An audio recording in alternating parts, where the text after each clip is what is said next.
Very well. This is Chevalier, Montage, Détente, Avant-garde, and Déjà Vu. Have we not met before, monsieur?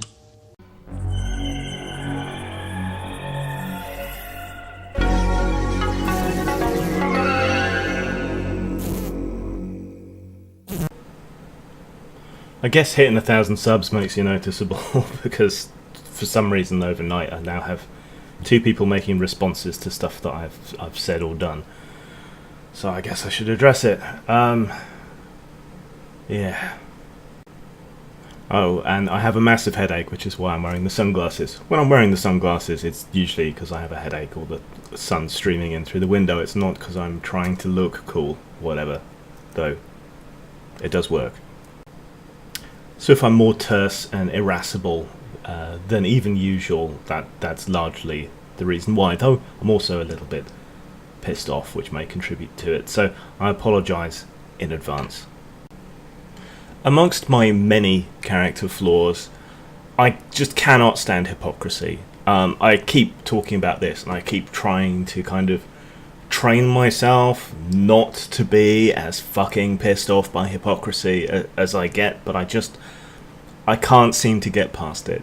There are few things in this universe that piss me off more than hypocrisy, professing one thing and doing the other. Just that absolutely gets my goat, and the goat is carrying my rag, and he's at the end of my tether and running off with it. I cannot abide it. I also hate being misunderstood, especially when I have put additional and extra effort to spell things out to people. I find myself, when I do end up wonking on, it's because I belabor the point in a desperate and often futile attempt to be properly understood. And there's nothing so frustrating for someone who is a professional communicator, albeit in fiction, than to be misunderstood. I also hate having to unnecessarily repeat myself, and in this video I'm hating having to make lots of cuts, but I keep fucking up because of this headache. But anyway, let's get into it. Here comes the sound of drums. Here come the drums, here come the drums. MSKnight 5 took such issue with my commentary on the new Doctor Who that they actually unsubscribed and then made a response video saying I'm not a misogynist, but essentially. God, this is frustrating, because I quite like them, but then they were this massive hypocrite in the comment they left, and then they made this stupid video which shows they paid almost no attention to what I was actually saying whatso fucking ever. So what was the point? And what am I supposed to do here? Am I just supposed to cut in the original video again and say, this time, listen to what I'm fucking saying? Alright. What kind of response makes sense here? I mean, let's try putting it in simpler terms, okay? Right, there's a new Doctor Who. She's a woman. Personally, I don't give that much of a shit. What I give a shit about is the way that a lot of people with what I consider to be legitimate concerns that aren't misogyny are being treated as misogynists. And I am concerned that this is a pattern of behaviour that we have seen. Gamergate, dismissed as misogynist. Critics of Ghostbusters, dismissed as misogynist. And on it goes everywhere. Okay, that is the focus of my concern. Not Doctor Who itself, but the discussion around it and then the wider issues around that. I think people have legitimate concerns, whether I agree with those concerns or not. And I think dismissing them as misogynists is a massive disservice to them and the fandom and everything else. Do you remember when Matt Smith took over? Okay? He was very young. In all his publicity photos and everything, he looked like an emo kid and an otter had been smashed together in a particle accelerator. And people were very antsy and very upset. You know, it's a very young Doctor. We're not sure about this. He got just as much opprobrium and concern and so on as Jodie has. He came out and he pretty much smashed it. I mean, not the best Doctor ever, but he allayed everyone's fears. This could well happen with Jodie.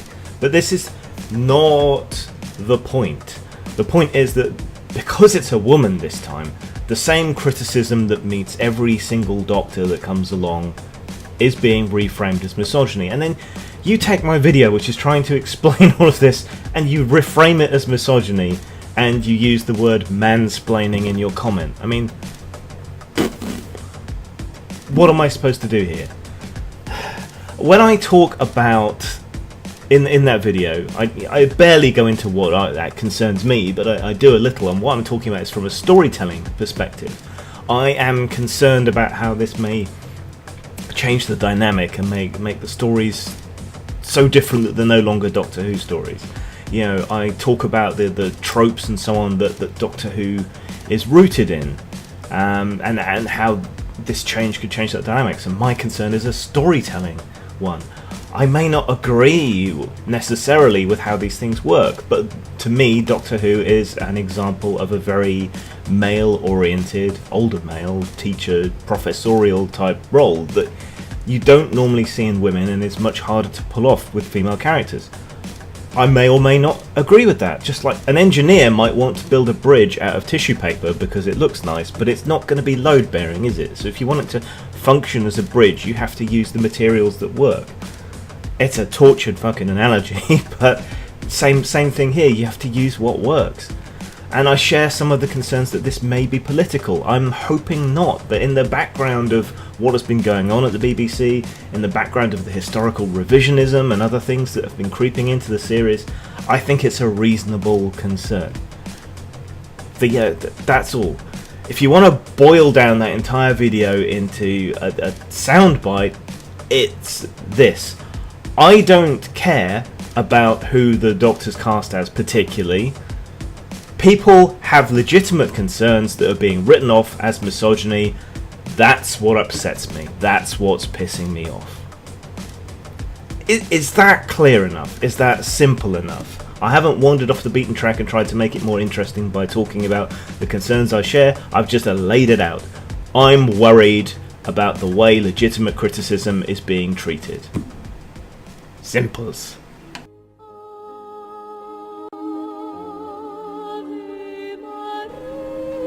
Then the next frustrating waste of time was Dean Esme's Escaping Atheism lot responding to my video that was a response to one of theirs about indoctrinating people into atheism and how this was an impossibility, and still is by and large.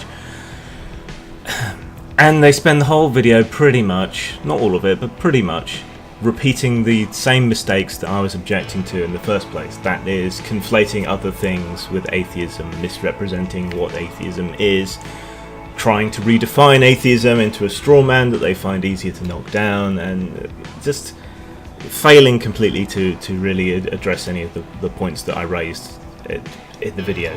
I mean, for example, they say, oh, give me an example of these questions we raised that you find interesting but that we don't answer. Well, this was one, which was what I made the video. Yeah, it's an interesting question. How do you indoctrinate someone into atheism? Well, you can't. Which is why I made the video, because I'm curious as to how you could get more people to be atheists, given that problem. Yeah, my conclusion is that you teach critical thinking skills in schools, but that's not indoctrination. They pick me up on using the word uncritically, but if you go to the Oxford English Dictionary and you look up indoctrinate, in fact, let me do that right now. Indoctrinate. OED. Search. Indoctrinate. Definition of indoctrinate in English Oxford dictionaries. To teach a person or group to accept a set of beliefs uncritically. So I didn't slide that word in there, it's part of the definition.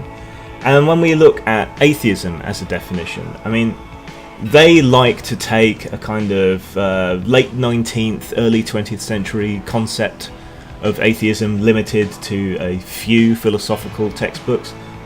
Referring back to the Oxford Dictionary, the Oxford Dictionary of Philosophy gets it right and describes atheism as a lack of belief, or a belief that there is no God. That gets it right, that gets both. Most modern dictionaries have been revised to accept the modern term. But the modern term is actually a very ancient term. If you go back to, I think it's 5th century Greece, that's when the term first starts turning up and being recorded.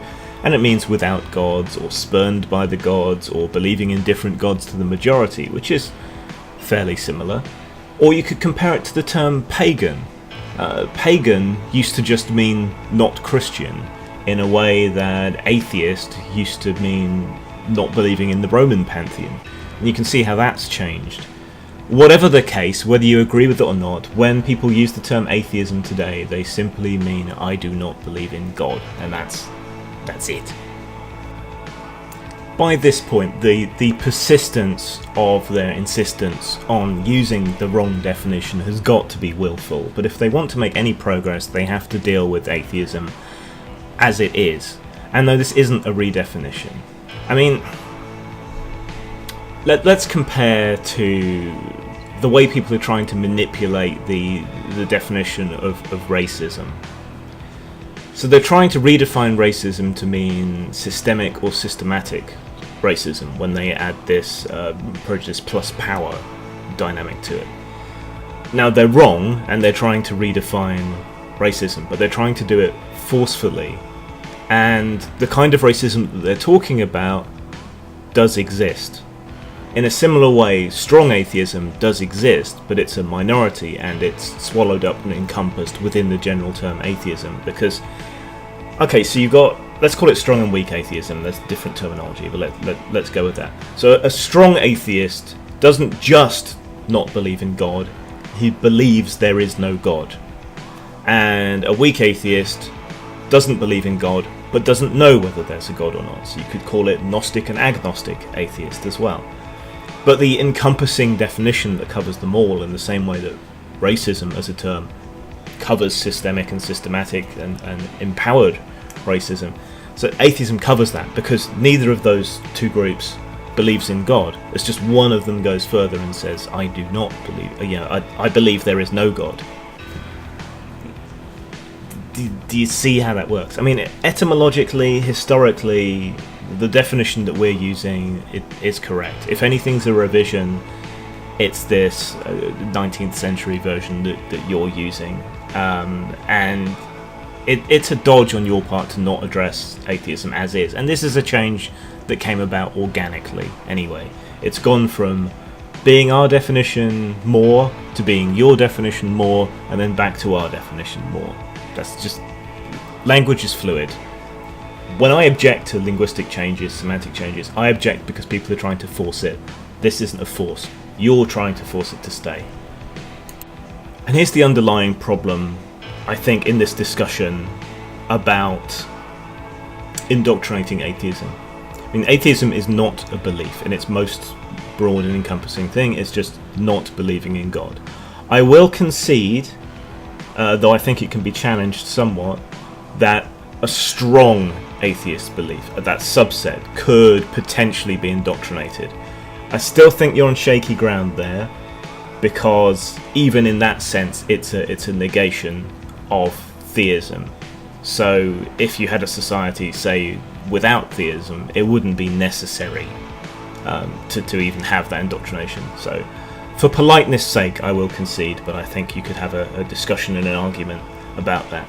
But I think the root of the problem is that you do not understand that atheism in and of itself, isolated, is simply lack of belief. Now you can find atheism attached to and around other things. It's an ingredient, it's not the cake, and often it's a conclusion that arises from other beliefs that people have. So my atheism is the end result of my commitment to logic, reason and evidence. It's a result of my disbelief is a result of my beliefs, but they are not atheism. They are what takes me to atheism. So as a rationalist and an empiricist,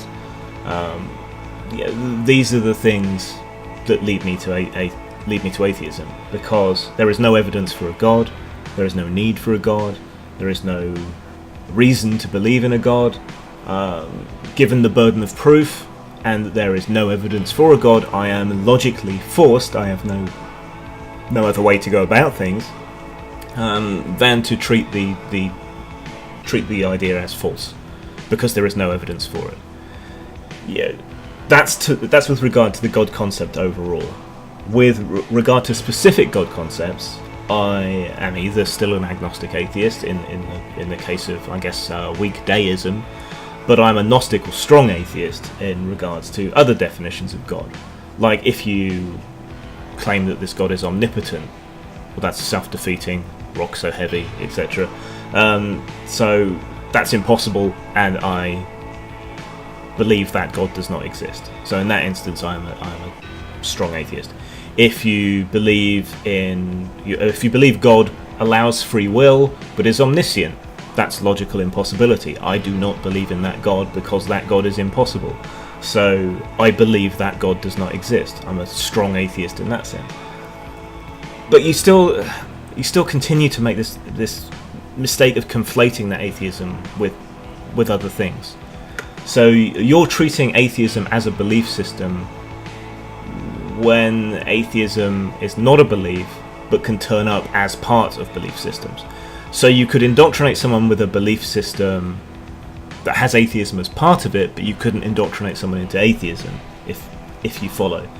So when you talk about hardcore Soviet states and the kinds of things they're doing, they're not indoctrinating people into atheism, they're indoctrinating people into communism. Well, it's more complicated than that, but now isn't the time or place for that.